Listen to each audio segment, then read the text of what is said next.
El siguiente programa contiene imágenes de operaciones militares. Algunas imágenes pueden herir la sensibilidad del espectador.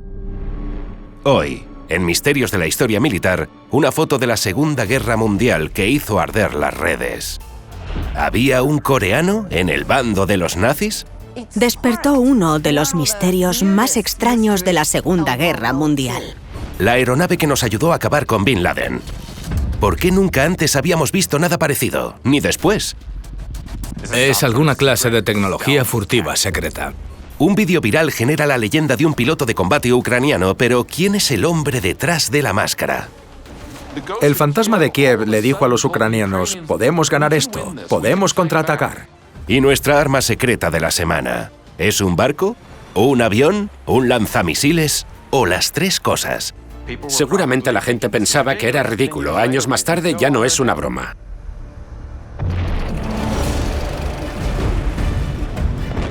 En la historia de la guerra moderna hay vídeos, Abracadabra, fotos, Siento calor. grabaciones y documentos que despiertan preguntas. Todo lo relacionado con esta historia es un gran misterio. ¡Francotirador! Este vídeo en particular ha creado mucha controversia. ¿Qué está pasando en realidad? Hay muy poca información. Nunca se ha intentado algo así. Aquí es donde entramos nosotros. Nuestra misión es investigar las imágenes y sonidos más extraños del campo de batalla. Esta foto me deja alucinado. Puedes imaginarte lo terrible que debía de ser. Lo analizaremos todo con expertos militares e intentaremos conseguir respuestas. Soy Ronnie Atkins, exanalista de inteligencia del ejército. Soy Rudy Reyes, veterano en misiones de reconocimiento. Estos son los misterios de la historia militar. Misterios de la historia militar, el coreano del día D. Hola a todos y bienvenidos. Venga, empecemos. Las fotografías jugaron un papel muy importante en la Segunda Guerra Mundial. No solo ayudaban a ganarse a la opinión pública, sino que proporcionaron la mayor parte de la información sobre el enemigo a los aliados. Y tras el descubrimiento de una curiosa foto de un prisionero de guerra tomada justo después del día D, se generó un misterio. ¿Un soldado coreano luchó con los nazis el día D? Junio de 1944. La invasión aliada de Normandía fue un éxito. En los días posteriores al día D, más de 200.000 miembros del ejército alemán se rindieron o fueron hechos prisioneros en el oeste de Francia. Uno de ellos era este hombre, capturado en esta foto. Vestía un uniforme de la Wehrmacht alemana, pero parece ser de ascendencia asiática. La historiadora de la Segunda Guerra Mundial, Sayuri Shimizu, dice que por eso la foto se ha vuelto famosa, o al menos famosa en Internet. Despertó uno de los misterios más extraños y rocambolescos de la Segunda Guerra Mundial. El historiador militar Martin K. A. Morgan dice que la historia dio la vuelta al mundo y amplió los límites de la credibilidad. La teoría que finalmente surgió era que el hombre de la fotografía se llama Jang Kyung-joon. Nació en Corea en 1920 y finalmente fue reclutado por el ejército imperial japonés. Pongamos contexto. Japón se había anexado a Corea años antes. En la década de 1930 estallaron una serie de guerras fronterizas entre Japón y la Rusia soviética. Kyung-joon, al servicio de los japoneses, supuestamente ahora estaba luchando contra los soviéticos. Acabó luchando en Manchuria. Ahí se dirigía la línea del frente de Japón enfrentándose al Ejército Rojo ruso. Y cuenta la leyenda que fue capturado por el Ejército Rojo en 1938 y reclutado, lo que significa que, como prisionero, fue obligado a realizar el servicio militar. Y fue enviado a un gulag. En 1942, en vista de las inmensas bajas humanas que había sufrido el Ejército Rojo, fue puesto a disposición del Ejército Rojo para ser luego capturado por los alemanes en 1942 o 1943. Los alemanes luego lo capturaron, pero no lo reclutaron. Pero tenían un programa mediante el cual los prisioneros de guerra de los campos podían ofrecerse como voluntarios para servir en una unidad de apoyo en la Wehrmacht. Este tortuoso camino llevó a un hombre nacido en Corea a aparecer en Normandía en 1944 con un uniforme alemán. Es una gran teoría, pero ¿es cierta? ¿Fue el soldado más capturado de todos los tiempos? ¿Completó un viaje increíble para luchar en el día D? Y si no, ¿a quién estamos viendo realmente en esta imagen? La parte del servicio militar obligatorio tiene sentido para mí. A lo largo de milenios, los ejércitos conquistadores han reclutado a los conquistados. Sí, a ver, los romanos lo hicieron. Lo hacía Gengis Khan cuando conquistó territorios. De hecho, tuvieron que prohibir esta práctica en la Convención de Ginebra de 1949. Por eso creo que esto realmente pudo haber sucedido. Pero veamos si nuestros expertos pueden dibujar una imagen más precisa. El análisis. Lo primero que es difícil de entender es la idea de que los nazis, obsesionados con la raza, dejaran entrar a un soldado asiático en su ejército, pero a veces la realidad puede sorprenderte. A pesar de su pretensión ideológica de pureza racial, en ese momento Alemania, al igual que en la Unión Soviética y Japón, estaban desesperados por conseguir mano de obra. Estaban dispuestos a reclutar a quien pudieran reclutar. Al final se convirtió en un colectivo muy diverso. Eso nos coloca en una situación de quizás. Pero las probabilidades de que un soldado luche no en uno ni en dos, sino en 3 ejércitos en la Segunda Guerra Mundial parecen muy remotas. El profesor Anand Toprani profundiza en los orígenes de la historia.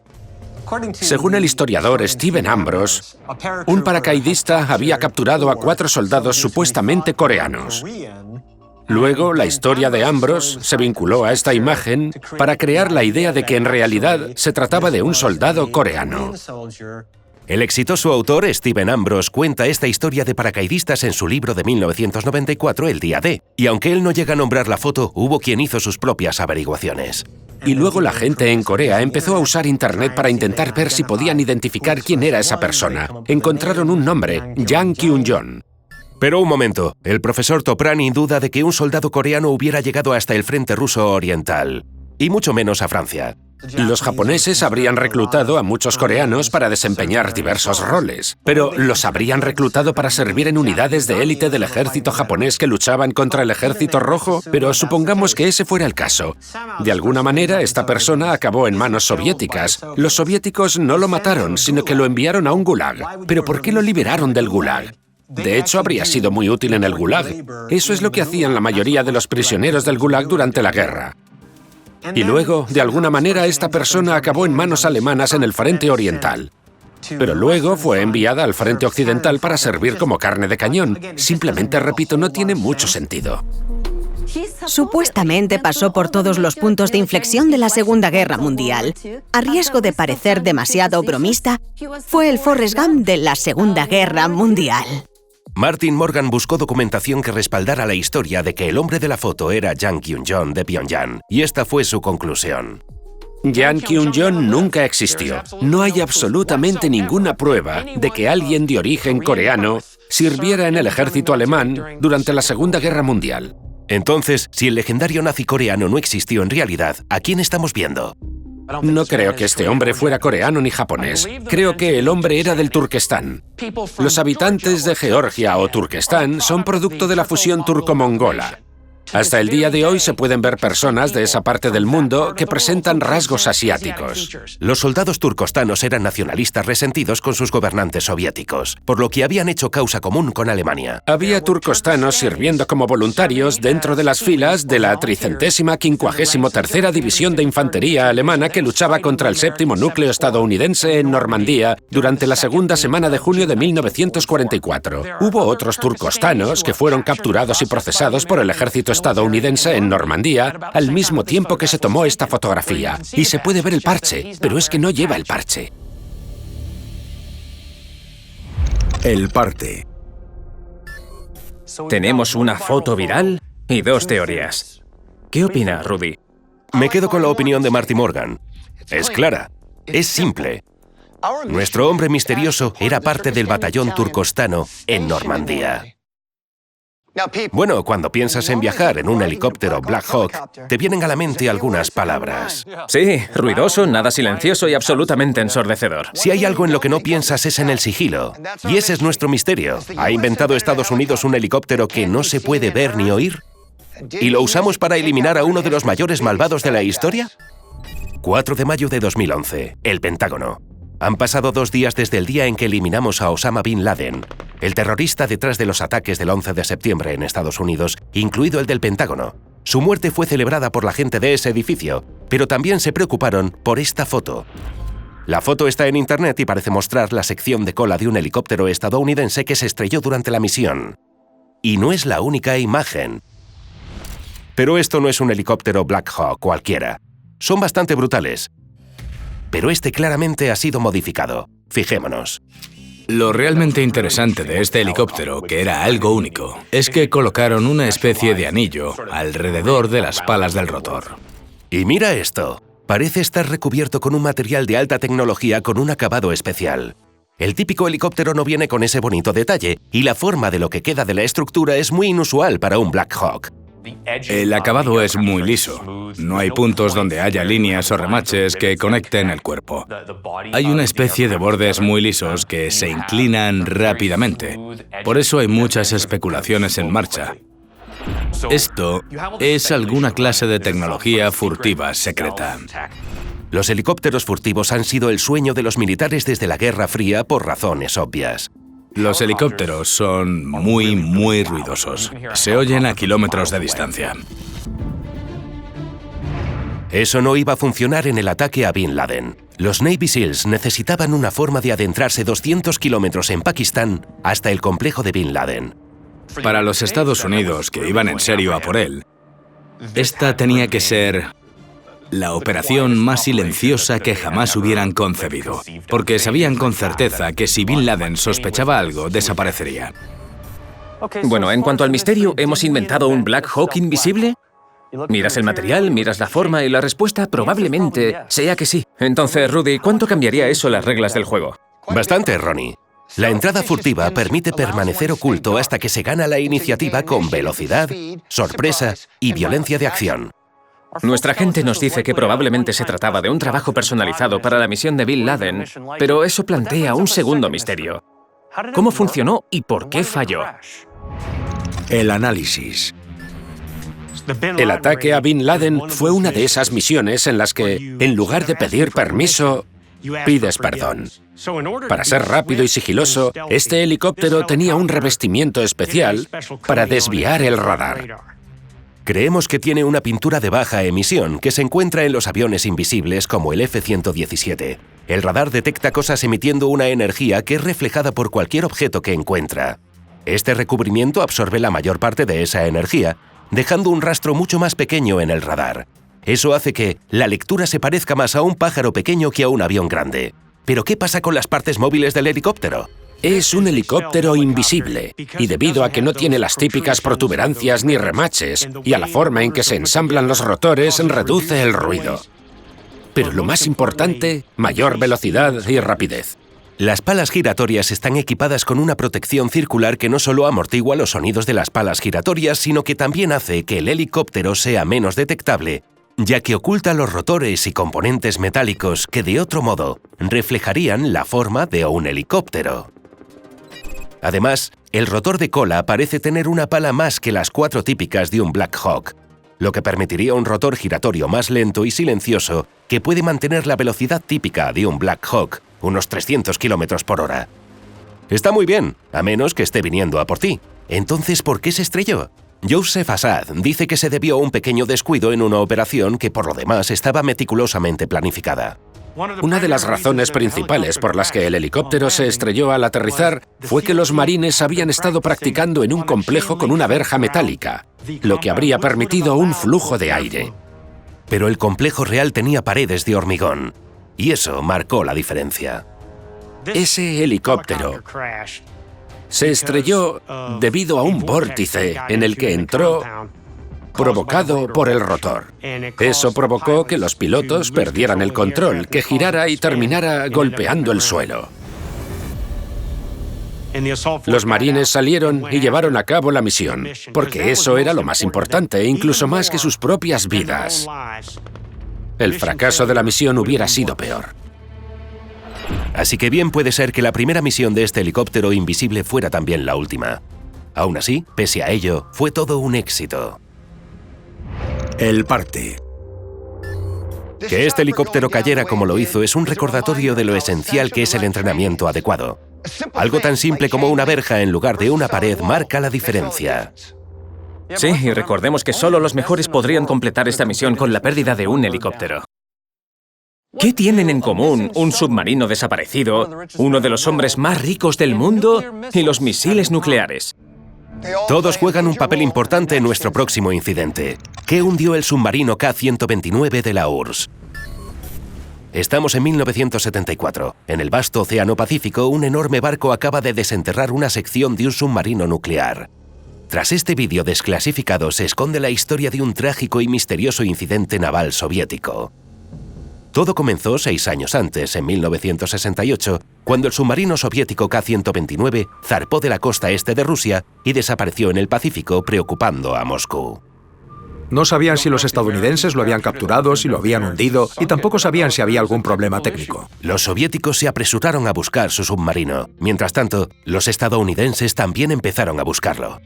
Y ahí es cuando las cosas se pusieron interesantes, porque los estadounidenses deseaban encontrarlo. Debido a la geografía tenemos sistemas de escucha en todo el Pacífico. Entonces, al usar ese tipo de tecnología, los estadounidenses pudieron hacerse una mejor idea de dónde se podía encontrar la nave. Y no era donde buscaban los rusos. La tecnología estadounidense de escucha submarina, conocida como sistema SOSUS, detectó finalmente un sonido que solo podía atribuirse a un submarino. Estaba a 4.900 metros bajo la superficie y a 2.000 millas de Hawái, y se confirmó que eran los restos del K-129. ¡Premio! Si los estadounidenses hubieran podido recuperar el K-129, habría sido un tesoro de información muy valiosa. Sabíamos dónde estaba el submarino, pero la pregunta seguía siendo cómo se hundió.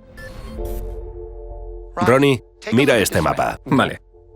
Esta fue la última posición conocida del K-129. Puedes ver que estaba a unas 2.000 millas de Hawái. Ahí cerca tenemos estas masas de tierra y montañas subterráneas conocidas como montes submarinos de los músicos, porque llevan el nombre de compositores clásicos como Mozart, Beethoven y ese tipo de figuras. Este terreno subterráneo es muy traicionero y difícil de navegar. Sin embargo, se entiende que los submarinos soviéticos utilizaron este terreno para esconderse y acercarse a Estados Unidos. Entonces parece que podría haberse estado dirigiendo hacia Hawái. Y por supuesto a todas las bases navales y de la Fuerza Aérea de Hawái. Objetivos estratégicos. Exactamente. Y eso nos lleva a nuestra primera teoría. ¿Se estaban preparando los soviéticos para un ataque sorpresa contra Estados Unidos? El análisis. Según el exingeniero nuclear de la Marina de los Estados Unidos y escritor Kenneth Sewell, la desaparición del K-129 revela un plan siniestro que podría haber desencadenado una tercera guerra mundial. Se hizo muy obvio que la misión del K-129 era destruir Pearl Harbor y hacer que pareciera que lo habían hecho los chinos. En aquel momento, la URSS y la China comunista estaban divididas ideológicamente y eran enemigas. ¿Pero en qué se basaba Sewell? Para empezar, entrevistó a colegas y familiares de los tripulantes del K-129, quienes le dijeron que el submarino llevaba entre 10 y 15 hombres de más. Basándonos en nuestra investigación, descubrimos que los pasajeros adicionales en el submarino eran agentes del KGB. Estos fueron elegidos cuidadosamente y tomaron el control del K-129 porque se pasó de largo de su puesto de patrulla y se acercó a Pearl Harbor. Sewell cree que las imágenes de satélite y los análisis químicos de la marea negra en el lugar del naufragio indican que el K-129 había salido a la superficie e iniciado un procedimiento de lanzamiento nuclear. Fue entonces cuando cree que el capitán del submarino intervino y salvó la situación. Creo que esencialmente el capitán entendió que se trataba de un lanzamiento no autorizado. Creo que introdujo intencionadamente el código equivocado y eso provocó que el misil fallara y hundiera el submarino. Creo que ese hombre evitó la Tercera Guerra Mundial. ¿Pero hay evidencias suficientes para apoyar esa tesis? La analista experta en defensa Sarah Krebs dice que la tripulación adicional puede no ser algo especial. Creo que los rusos y los soviéticos tienen una especie de historial de control de calidad cuestionable. No me sorprendería que simplemente decidieran: mira, necesitamos agregar este personal. Simplemente lo añadimos. Me parece solo incompetencia. Vale, pero si la teoría del ataque no autorizado no es correcta, ¿cuál es la respuesta? Una teoría sostenida por muchos altos mandos soviéticos es que la desaparición de los submarinos fue causada accidentalmente por los estadounidenses. Los estadounidenses siempre habían atacado submarinos que estuvieran fuera de sus puertos para poder seguirlos hasta las profundidades del océano. De modo que, si pareciera que iba a empezar una guerra, podrían ser neutralizados lo más rápido posible antes de que pudieran disparar. Mientras que los estadounidenses afirmaron no tener submarinos en 300 millas a la redonda del K-129 en ningún momento, Peter Zeihan dice que la inteligencia soviética afirmó tener fotografías de lo contrario. Y esto es todo.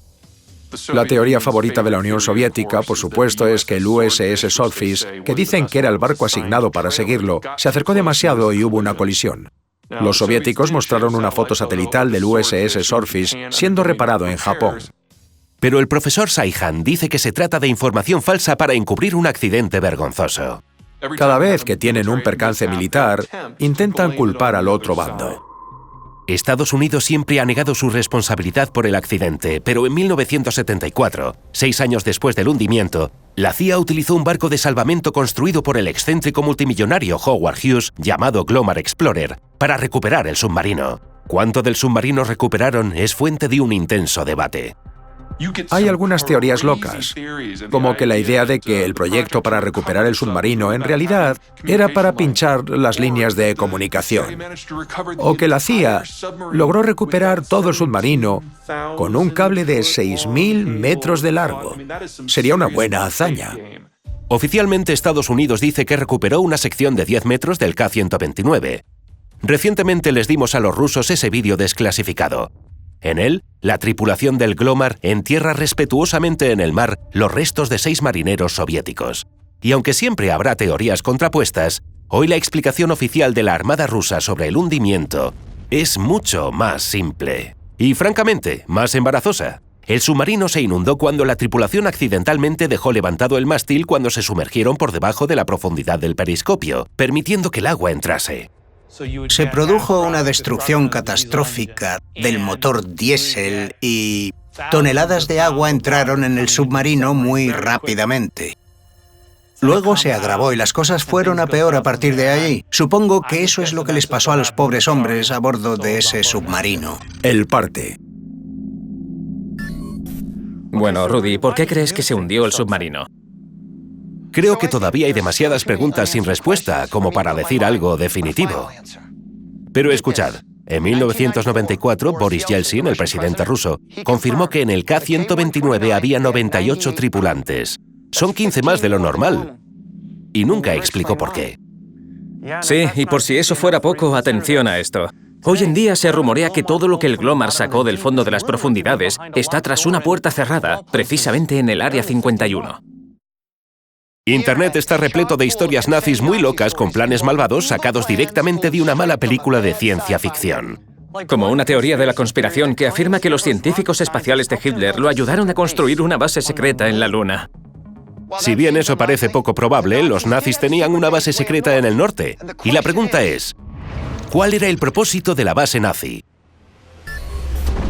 14 de octubre de 1944, en lo profundo de las heladas aguas árticas de Groenlandia, la Guardia Costera estadounidense tiene una misión crucial: interceptar un gigantesco barco de suministros nazi, el Eckerstein. Lo que vemos en esta fotografía es el momento en que Estados Unidos capturó al Eckerstein. Y si bien este metraje captura un momento triunfante para los buenos, la verdadera pregunta es, ¿qué estaba suministrando el barco de suministros? Resulta que los nazis habían estado estableciendo bases en Groenlandia desde 1942, muy cerca de Estados Unidos. Los nazis empezaron a dejar objetos en Groenlandia y a construir, básicamente, una especie de bases misteriosas. Nadie sabía realmente para qué servían. ¿Pero por qué Groenlandia? Una tierra con una población limitada debido a su terreno y clima seriamente inhóspitos. ¿Sabían algo sobre algún tesoro secreto perdido hacía mucho tiempo? ¿Era parte del objetivo de Hitler de proteger las antigüedades? ¿O había otra explicación? Los nazis no solo tenían bases en el Ártico, sino que también estaban pensando en construir bases navales en otros rincones remotos de la Tierra. Incluso plantaron la bandera nazi en la Antártida, en una zona conocida como Nueva Suabia, pero nunca construyeron nada allí. Sí, las teorías de la conspiración de Nueva Suabia siguen proliferando. Algunas personas, incluidos muchos terraplanistas, creen que todavía hay nazis allí. Pero a diferencia de esas historias, esas bases en Groenlandia eran reales. ¿Qué buscaban los nazis? El análisis. El periodista de investigación Tim Macmillan expone una teoría. El interés nazi en Groenlandia puede haber surgido del perturbado líder nazi Heinrich Himmler. Emprendió o encargó numerosas misiones para buscar artefactos perdidos, como el Arca de la Alianza, o para, además, probar lo que él creía, esa teoría de que había una raza perdida de pueblos germánicos que habitaban Europa antes de principios del siglo I. Recuerda que los nazis no tuvieron reparos en construir bases en cualquier lugar que pudieran. De hecho, ese era el objetivo. Había algunas en Egipto, había algunas por toda África, como en Madagascar. Había lugares muy remotos donde se instalaron. Eso estaba en consonancia con la idea alemana de conquista global. Pero el periodista Joe Papalardo dice que construir bases en Groenlandia en realidad tenía sentido y no tenía nada que ver con espeluznantes historias de civilizaciones antiguas. Groenlandia era un lugar perfecto para una base nazi. Está de camino a Europa desde Estados Unidos. Por eso su ubicación estratégica lo era todo. Hay una explicación mucho más razonable, y es el clima. Ese valor estratégico y la solución a este misterio se encuentran en los cielos. La intención de esas estaciones de investigación era recopilar datos meteorológicos. Si bien puede que no parezca el componente más importante para cambiar el rumbo de la guerra, el clima es un factor importante en la planificación de todas las operaciones militares, terrestres, marítimas y aéreas. La inteligencia meteorológica te da una clara ventaja en el campo de batalla. Y recordad que esto fue antes de la era de los satélites de radar Doppler. Predecir el tiempo no era tarea fácil. De hecho, a menudo era necesario cierto trabajo de campo. El clima en el hemisferio norte viaja de oeste a este. Y en última instancia, los aliados, al estar al oeste de la Alemania nazi, eran más capaces de predecir los patrones climáticos a medida que avanzaban hacia el este. Los nazis necesitaban tener esa misma información si querían poder monitorizar con éxito el clima.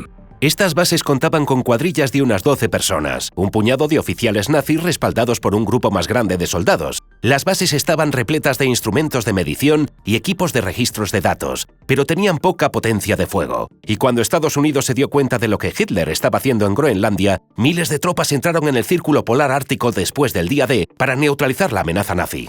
Los estadounidenses entraron y empezaron a asegurar la costa este de Groenlandia. Solicitaron la ayuda de grupos indígenas locales que estaban aliados con los estadounidenses. Literalmente, viajaban y peleaban en trineos tirados por perros. En última instancia, los estadounidenses y sus nuevos aliados lograron derribar varias de estas bases nazis secretas y ahuyentar la presencia alemana. El parte. Vale, lo pillo. Los nazis necesitaban construir sus propias estaciones meteorológicas y Groenlandia era el lugar perfecto. Sí, después de perder este conflicto, los nazis solo pudieron recopilar datos meteorológicos desde los submarinos.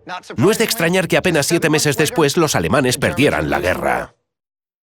En los primeros meses de la guerra en Ucrania, un legendario piloto de combate ganó fama mundial en Internet por defender los cielos de su tierra natal. Incluso tenía un apodo increíble, el Fantasma de Kiev. Pero la gran pregunta es, ¿cuál es la verdad detrás de la leyenda del Fantasma de Kiev?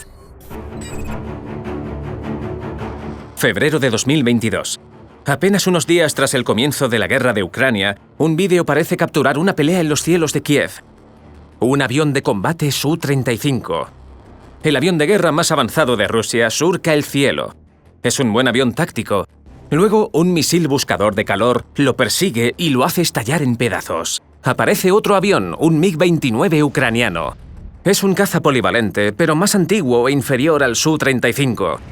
A medida que continúa el vídeo, el piloto del MiG realiza una serie de giros, como una especie de celebración. Esta arrogancia estilo Maverick solo aumentó la mística del piloto. Tenía un romanticismo clásico. Y cuando tienes evidencia en vídeo que la respalda, esa leyenda se empieza a perpetuar y cobra fuerza. Un piloto ucraniano de MiG-29 contra las hordas rusas.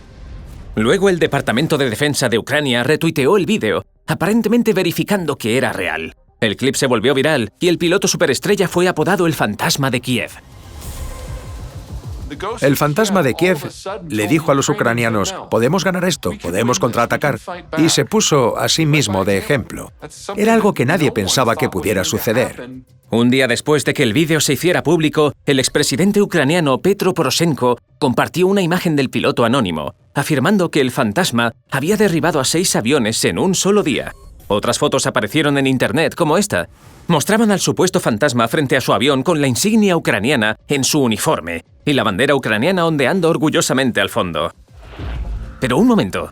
Que un piloto logre 5 derribos aire-aire es toda una gesta. Ni siquiera Maverick logró eso hasta la segunda película de Top Gun. De los 60.000 pilotos de combate estadounidenses, a lo largo de los años, menos de 1.500 lo han conseguido.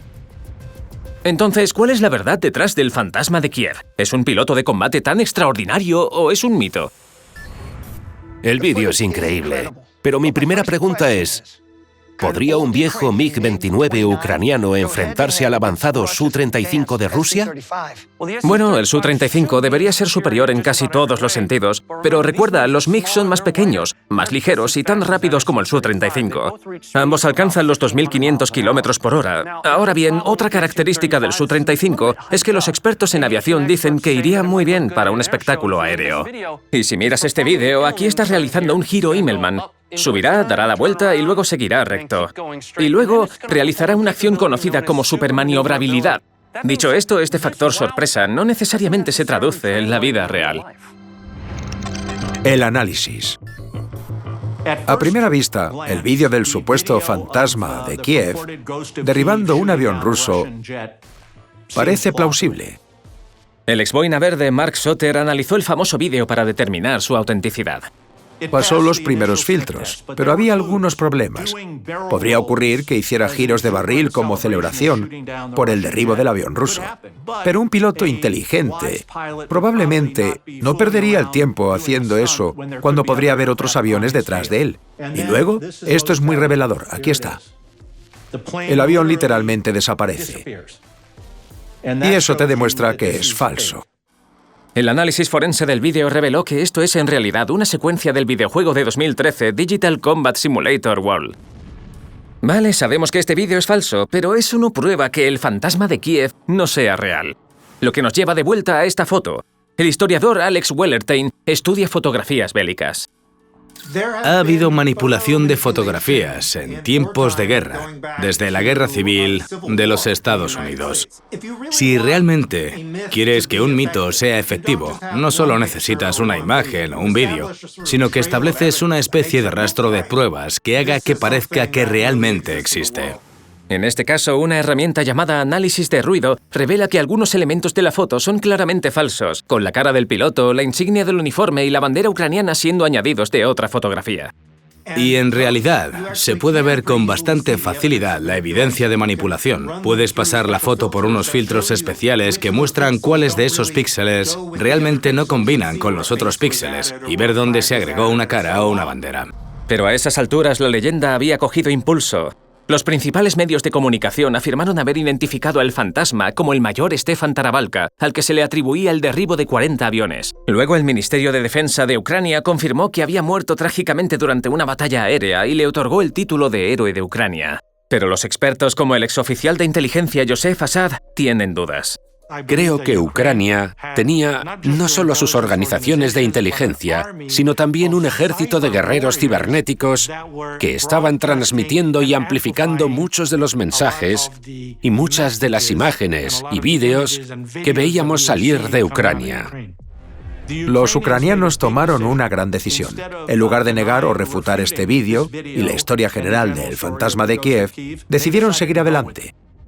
Hasta el punto de que el Ministerio de Defensa de Ucrania retuiteó este falso vídeo, dándole así un sello de credibilidad para muchas personas. Creo que el mito del fantasma de Kiev tuvo su utilidad. En última instancia, demostró ser una propaganda inteligente. El parte.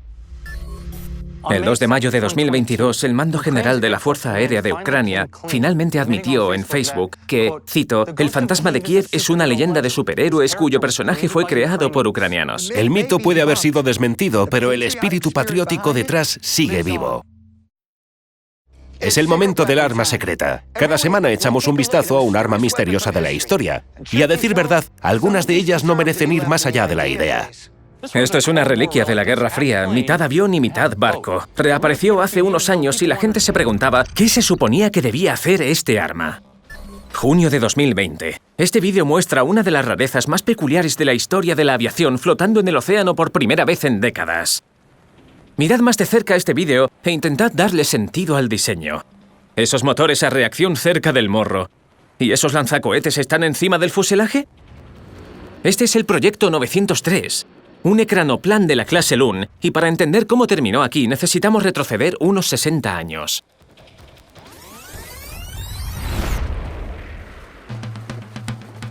Todo comenzó en los años 60, cuando el Departamento de Inteligencia de los Estados Unidos descubrió que los soviéticos estaban desarrollando este sistema. Y era, para decirlo sin rodeos, un monstruo.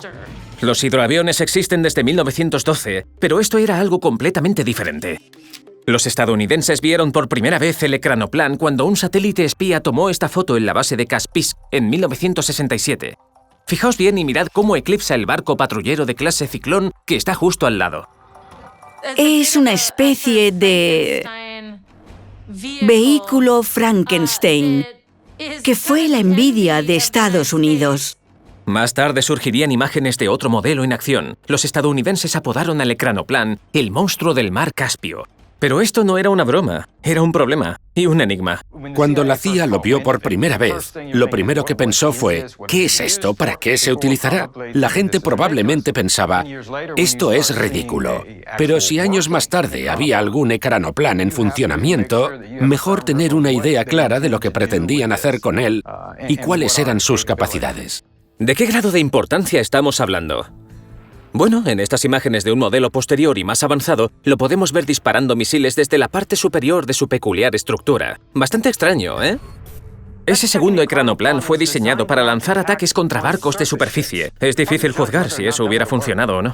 Quizás los soviéticos estaban tratando de desarrollar una plataforma que volara lo suficientemente bajo para engañar al radar, pero fuera del agua para esquivar al sonar. Los misiles antibuque modernos, como los de los Estados Unidos, se mueven en esa tierra de nadie. Profundicemos para ver qué era esto y qué le pasó. El análisis. El escritor y analista geopolítico Peter Seihan dice que la clave es lo que estamos viendo, el vuelo. Esa era la altitud máxima prevista. La idea general era que sería capaz de volar a altitudes increíblemente bajas, muy por debajo del radar, y eso le permitiría, en teoría, colarse en la envoltura de los grupos de batalla de portaaviones estadounidenses. Y luego, una vez que estuviera muy cerca, lanzaría una variedad de misiles de crucero, con ojivas nucleares, que volarían toda la formación por los aires. Además de los misiles de crucero, el ecranoplan tenía 23 torretas, pero probablemente su característica más impresionante era el uso de la aerodinámica de efecto suelo, que es la resistencia reducida que generan las alas de un avión cuando está cerca de la superficie. Un colchón de aire permitiría a la nave volar a solo 4 metros sobre la superficie del mar a una velocidad de 200 a 250 nudos, haciéndola prácticamente indetectable tanto para el radar como para el sonar. Es, a falta de un término mejor, como un aerodeslizador. En este caso, un aerodeslizador muy grande que está diseñado para deslizarse sobre el agua. ¿Entonces el avión funcionó como se esperaba? Pues no exactamente. Al final no resultó factible. Hay una serie de problemas obvios. La ingeniería para mantener algo como esto en funcionamiento es espectacular. Y si una ola sube demasiado, todo se hunde. Eso significa que el ecranoplan no podía volar en condiciones climáticas adversas. Era difícil de pilotar, demasiado pesado y demasiado inestable. La mecánica para mantener esta cosa en el aire y también para poder cumplir una función operativa, disparar misiles, era limitada. Y entonces resultó que la física de esto no podía funcionar. Entonces, ¿cómo acabó este prometedor buque de guerra acumulando percebes en el mar Caspio? Tras el colapso de la Unión Soviética, los recursos necesarios para continuar con los programas ya no existían. El barco híbrido fue abandonado, dejado a su suerte varado y a merced de los elementos. Un final algo trágico si se considera todo el trabajo que se hizo durante décadas. El parte. Antes de que alguien se preocupe, no hay indicios de que el ecranoplan esté resucitando. La verdad es que lo trasladaron a un museo. Bueno, eso es todo por hoy. Soy Rudy Reyes. Y yo soy Ronnie Atkins. Gracias por acompañarnos. Hasta la próxima. Mantén seca la pólvora. Y mantente alerta. Hasta la próxima.